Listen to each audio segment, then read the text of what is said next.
सकाळी जवळपास 9:30 वाजतापासून मोठ्या संख्येने आपण सगळे जण उपस्थित झालात. सर्वांसाठी आपण स्वतःच टाळ्या वाजवल्या पाहिजे. म्हणजे हा मी काल बोललो त्याप्रमाणे हा खरंच ऐतिहासिक दिवस आहे. काल पेंडॉल टाकत असताना आम्हाला वाटलं नव्हतं की इतका चांगला प्रतिसाद आपल्या सगळ्या कर्मचाऱ्यांचा मिळेल. पण अपेक्षेच्या पलीकडे आम्हाला ज्या आशा होत्या त्याच्या पलीकडे जाऊन शेकडो लोकांनी प्रत्यक्ष सहभाग या आंदोलनामध्ये घेतलेला आहे. आणि 5 वाजेपर्यंत 5:30 6 वाजेपर्यंत किमान 400 लोक या आंदोलनामध्ये सहभागी होणार आहेत असं चित्र आहे. आणि शेकडो कर्मचाऱ्यांनी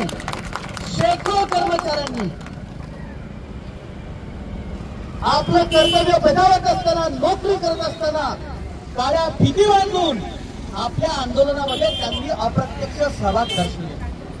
त्यांचं सुद्धा खूप आपण अभिनंदन केलं पाहिजे, त्यांना धन्यवाद दिला पाहिजे. ही जी पहल आपण केली ही ऐतिहासिक पहल आहे. हे खूप मोठं पाऊल आहे.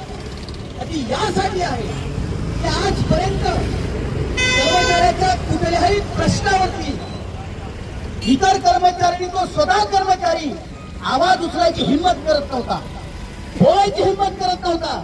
इथं साधा न्याय मागणं सुद्धा गुन्हा होत होता.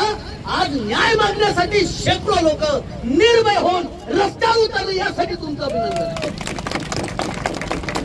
ही लढाई फक्त एचआरची नाही आहे, ही लढाई फक्त पीएफची नाही आहे. मी पहिल्या दिवसापासून सांगतोय ही लढाई फक्त प्रायव्हेट रूम मिळाली पाहिजे, रिटायर झाल्यानंतर आपल्याला मेडिकल फॅसिलिटी मिळेल फक्त याची नाही आहे. ही लढाई ही निर्भय बनवण्याची लढाई आहे. ही लढाई ही स्वातंत्र्य भूमिका घेण्यासाठी अधिकाराची लढाई आहे. आणि ही लढाई भविष्यामध्ये इथल्या प्रत्येक कर्मचाऱ्याला, मग त्या आमच्या सिस्टर भगिनी असतील, ब्रदर असतील, अटेंडंट असतील, टेक्निशियन असतील, क्लर्क असतील, कुठलीही अडचण नोकरी दरम्यान जर होत असेल तर त्याचा आवाज बुलंद करण्याची ही लढाई आहे. त्याच्या पाठीशी खंबीरपणे उभे राहण्याची लढाई आहे. आणि या माध्यमातून हा आपला आजचा पहिला दिवस आहे. मी कस्तुरबा संस्थेच्या प्रशासनाला एक गोष्ट सांगू इच्छितो की आता तुम्ही कोणालाही घाबरवू शकणार नाही, तुम्ही कोणालाही दाबू शकणार नाही, तुम्ही संघटित होता म्हणून त्यांचा मानसिक छळ तुम्हाला करता येणार नाही. कारण लोक आता स्वतंत्रपणे रस्त्यावर उतरलेले आहेत आणि स्वतंत्र भूमिका घेतलेली आहे. आणि एक गोष्ट आपण वारंवार लक्षात ठेवली पाहिजे की या देशामध्ये संघटित होण्याचा, आपल्या हक्क अधिकारांसाठी न्याय मागण्याचा, त्यासाठी रस्त्यावर येण्याचा, आंदोलन करण्याचा अधिकार या देशातल्या प्रत्येक कर्मचाऱ्याला आहे. प्रत्येक कर्मचाऱ्याला संघटना बनवणे आपला मौलिक अधिकार आहे, संविधानिक अधिकार आहे. आणि तो अधिकार या देशाचा कायदा आहे, देशाचं संविधान आपल्याला देतं, तो कोणी हिसकावून घेऊ शकत नाही. या आपल्या संस्थेचे जे वरिष्ठ लोक आहेत ते पेशाने डॉक्टर आहेत. आणि या डॉक्टरांची सुद्धा एक माड नावाची संघटना तुम्हाला माहित असेल. मागे धुळ्यामध्ये आज जेवणाचं जुलूम संघटना का बनवली यासाठी चालू आहे. आणि त्या पेशाच्या लोकांकडून चालू आहे, ते स्वतः डॉक्टर आहेत. धुळ्यामध्ये 2-4 वर्षापूर्वी डॉक्टरांना पेशंटच्या नातेवाईकांनी मारहाण केली, तुम्हाला माहित असेल. महाराष्ट्रातल्या सगळ्या डॉक्टरांनी, त्यांच्या संघटनांनी संप केला. महाराष्ट्राच्या मुख्यमंत्र्यांनी विनंती केली, संप मागे नाही घेतला. महाराष्ट्राच्या आरोग्यमंत्र्यांनी विनंती केली, संप मागे नाही घेतला. हायकोर्टने विनंती केली, संप मागे नाही घेतला. शेवटी महाराष्ट्र सरकारला डॉक्टरांच्या सुरक्षिततेचा मेडिकल हा कायदा करावा लागला. तेव्हा ते आंदोलन मागे घेतलं गेलं. मग डॉक्टर जर आपल्या हक्क अधिकारासाठी एकत्र येऊन आंदोलन करत असतील तर बाकीच्या लोकांनी करायला काय हरकत आहे? तो काय गुन्हा आहे? तो काय क्राईम आहे? या वर्धा जिल्ह्यामध्ये अनेक संस्था आहेत, अनेक इन्स्टिट्यूट आहेत, अनेक फॅक्टरी आहेत, अनेक कंपन्या आहेत. त्या ठिकाणी तिथे कर्मचाऱ्यांच्या संघटना आहे, अस्तित्वात आहे. आणि तिथल्या कुठल्याही कर्मचाऱ्याला जर काही त्रास होत असेल तर त्याच्या पाठीमागे त्या संघटना उभ्या राहतात, त्याला न्याय मिळवून देतात. आज एखाद्या कर्मचाऱ्याला इथे उपस्थित कुठलाही सिस्टर असेल, ब्रदर असेल, आमचे अटेंडंट बंधू असेल, कुणालाही जर प्रश्न निर्माण झाला भविष्यामध्ये तर त्याला तिथे दाद मागत असताना भीती वाटते, कारण त्याला त्या पद्धतीचं भीतीचं वातावरण निर्माण करून ठेवलेलं आहे. पण आम्ही काय म्हणतोय की कुठल्याही कर्मचाऱ्याला कुठली जर अडचण निर्माण झाली तर तुम्ही जायचं नाही, तुमच्या वतीने संघटना तिथे जाईल आणि तुमचा जो काही प्रश्न आहे तो मिटवण्याशिवाय राहणार नाही, यासाठीची लढाई आहे. आणि म्हणून एक संघटित झालं पाहिजे आपण, आणि एका संघटित होऊनच आपण शांततेच्या मार्गाने, संविधानिक मार्गाने. आणि मी कालपासून सांगतो, ही लढाई आपली संस्थेच्या विरोधात नाही, संस्था ही आपलीच आहे. संस्थेसाठी आपल्याच लोकांनी इथे शेती जमिनी दिल्या, आपल्याच लोकांच्या शेत जमिनीवरती संस्था उभी आहे, आपल्याच लोकांनी पूर्वजांनी हाडाचे काळे करून ही संस्था उभी केली, मोठी केली आहे. त्यामुळे संस्था आपली आहे आणि आपणच दिलेल्या, निवडून दिलेल्या सरकारच्या अनुदानावरती चालते. आणि आपल्या टॅक्सच्या पैशामधून जे पैसे सरकारला जातात ते सरकार संस्थेला देतात, आपल्या टॅक्सच्या पैशामधून ही संस्था चालते. म्हणून संस्था ही आपली आहे. आपलं वैर संस्थेसोबत नाही, आपलं भांडण संस्थेतील लोकांसोबत सुद्धा नाही, जे लोक तिथे शीर्षस्थ पदांवरती बसले त्यांच्यासोबत सुद्धा नाही. आपलं भांडण हे आत्मसन्मानाच्या लढाईचं आहे. आपला आवाज तुम्ही ऐकला पाहिजे, तुमच्यापर्यंत आमचा आवाज पोहोचला पाहिजे आणि तुम्ही त्यांना रिस्पॉन्स केला पाहिजे, यासाठीची ती लढाई आहे. आणि म्हणून इथून जी सुरुवात झाली लढाई, आता तुम्ही मागे हटू नका.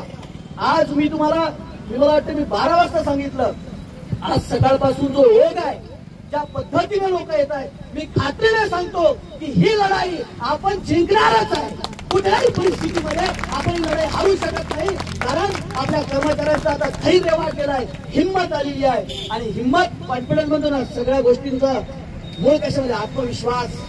एकदा ही लोक निर्भय झाली. आपण गांधीजींचा फोटो लावला, मगाशी काकडे साहेबांनी सांगितलं, ज्यावेळेला गांधीजींनी दांडीचा मार्च काढला, 50-60 लोक त्यांच्या सोबत होते, काहीतरी 70 लोक होते.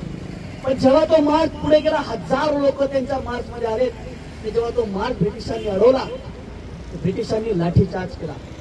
ब्रिटिशांना वाटत होतं की आपण लाठा मारून या भारतीय लोकांना आपण घाबरवू शकतो, पण तसं झालं नाही.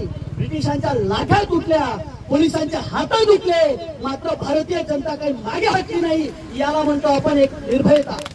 एकदा भीती निघाली, डर खत्म हो गया, की कुठलाही सामान्यातला सामान्य माणूस आपल्या प्रश्नासाठी ताठ मानेने उभा राहू शकतो, तो लढू शकतो. आपल्याला हे अपेक्षित आहे, ताठ मानेने, कोणासमोर मुंडी टाकून मान खाली घालून कुठल्या कर्मचाऱ्याला बोलायची गरज नाही पडली पाहिजे. कुठल्याही कर्मचाऱ्याला अपमानास्पद वागणूक नाही भेटली पाहिजे. आणि आम्ही सेवा देतो म्हणून तुम्ही वेतन देता, आम्हाला कोणाच्या उपकारावरती नोकऱ्या भेटलेल्या नाही, ते आमच्या कॅलिबरवरती मिळालेले आहे. त्यामुळे आम्ही जर आमची खाली एखादा प्रश्न घेऊन जात असू तर किमान सन्मानाने आपण त्या कर्मचाऱ्यासोबत बोललं पाहिजे, त्याला प्रतिसाद दिला पाहिजे, नाही की त्याचा अपमान केला पाहिजे, त्याला हकलून दिलं पाहिजे आणि त्याची कुठली बाजू केली पाहिजे. हे याच्यानंतर आजपासून या संस्थेमध्ये कदापि होता कामा नये, त्यासाठीची लढाई आहे. आणि म्हणून हे कधी लाने आपण पुढे सुद्धा ठामपणे असंच आपण सर्वांनी सहभाग घ्यायचा आहे. आणि रोज जोपर्यंत लढाई सुरू आहे तोपर्यंत काळ्या रिबीन आपल्याला रोज नोकरीच्या ठिकाणी या बांधायच्याच आहे. कोणी जरी समजा विनाकारण, हो आपण कालही सांगितलं, सगळ्यांचा सन्मान करायचा. आपण कोणाला मी आज चुकी विरोधात घोषणा सुद्धा देऊ दिल्या नाही, कोणाच्या विरोधात घोषणा देऊ दिल्या नाही, आपण देणार सुद्धा नाही. कारण आपला विरोध हा व्यक्ती केंद्री नाही, एखाद्या व्यक्तीला नाही. आपला विरोध कशाला? चुकीच्या गोष्टीला, चुकीच्या प्रवृत्तीला आहे. आणि म्हणून सगळ्यांचा सन्मान करून उद्या सुद्धा आपण याच्यामध्ये अशाच प्रकारे सहभागी झालं पाहिजे. आणि जर कोणी समजा असं म्हणत असेल, अशी कशी काळी फीत बांधली, असं कसं तुम्ही सहभागी झालात, तुला बघून घेतो, असं ज्याने कोणी म्हटलं, मग तो किती मोठा व्यक्ती असेल तर त्या ठिकाणी आम्ही तुम्ही आम्हाला फोन करा आणि सांगा की यांनी आम्हाला धमकी दिली आहे. यानंतर धमक्या खपवूनच घेतल्या जाणार. तुम्ही सांगा, आम्ही 3 वर्षापासून म्हणतोय ही पाळी आपल्याला हौस नाही आंदोलन करायची. 3 वर्ष झाले आपण पत्र लिहितोय, कलेक्टरला लिहितोय, एसपीला लिहितोय, कामगार अधिकाऱ्याला लिहितोय, सेक्रेटरी साहेबांना लिहितोय, डीला लिहितोय, एमएसला लिहितोय आणि म्हणतोय की लोकांच्या ह्या अडचणी आहेत, तुम्ही त्या सोडवल्या पाहिजे. 3 वर्ष तुम्ही नुसतं काहीतरी वेळ करता, काहीतरी कारण देता, बहाणे देता. 3 वर्षाच्या नंतर या ठिकाणी लोकांना म्हणजे लोकांचे जीव वाचवणाऱ्या मेडिकल प्रोफेशनच्या लोकांना आपल्या हक्कांसाठी जर रस्त्यावर उतरत असेल ही खऱ्या अर्थाने शर्मेची गोष्ट आहे।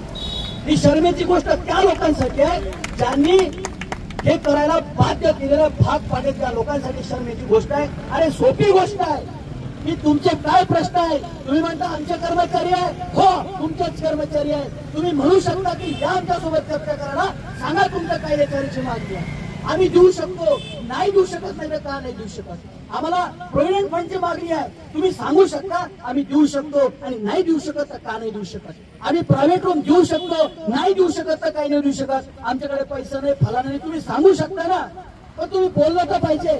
असे कोणते तुमचे मोठे अहंकार आहे, कसले इगो आहे, कसलं काय आडवं येत आहे, आपल्याच कर्मचाऱ्यांसोबत बोलण्यासाठी वेळ नाही,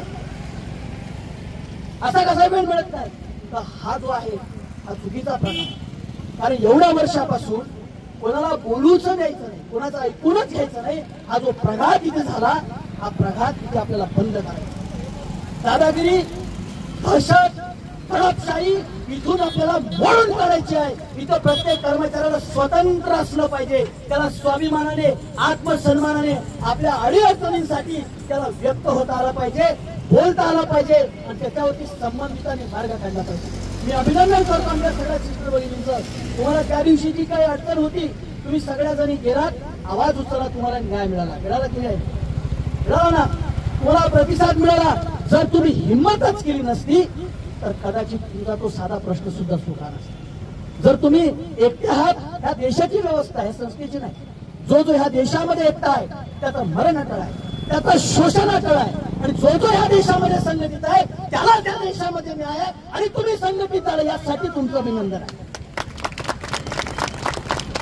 पण आता तुम्ही माघार घ्यायची नाही, आपली ही न्यायाची मागणी, चुकीच्या मागण्या आपण केलेल्या नाही, चुकीच्या पद्धतीने केलेल्या नाही, न्यायाची मागणी आहे, न्यायाची लढाई आहे। आणि आपल्याला प्रशासनाचा, कामगार अधिकाऱ्यांचा मला सकाळी फोन येऊन गेला 10:30 वाजता, ते बोलले की मी गुरुवारी येणार आणि मी तुमच्या सोबत आहे, जिल्ह्याचे खासदार आपल्या सोबत आहे, जिल्ह्याचे मंत्री पालकमंत्री आपल्या सोबत आहे, आणि उद्या एक आमदार आपल्याला भेटायला येणार, हे सगळे मोठे मोठे नेते जिल्ह्यातले लोक हे आपल्या सोबत येणार आहे त्या लढाईमध्ये।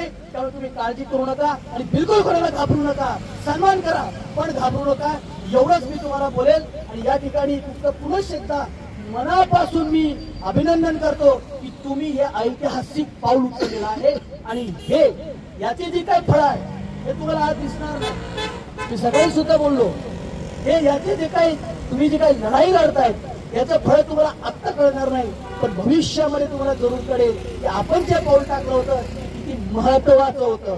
आणि त्यासाठी पुनश्च एकदा तुमचं अभिनंदन करतो, धन्यवाद देतो आणि थांबतो। खूप खूप धन्यवाद।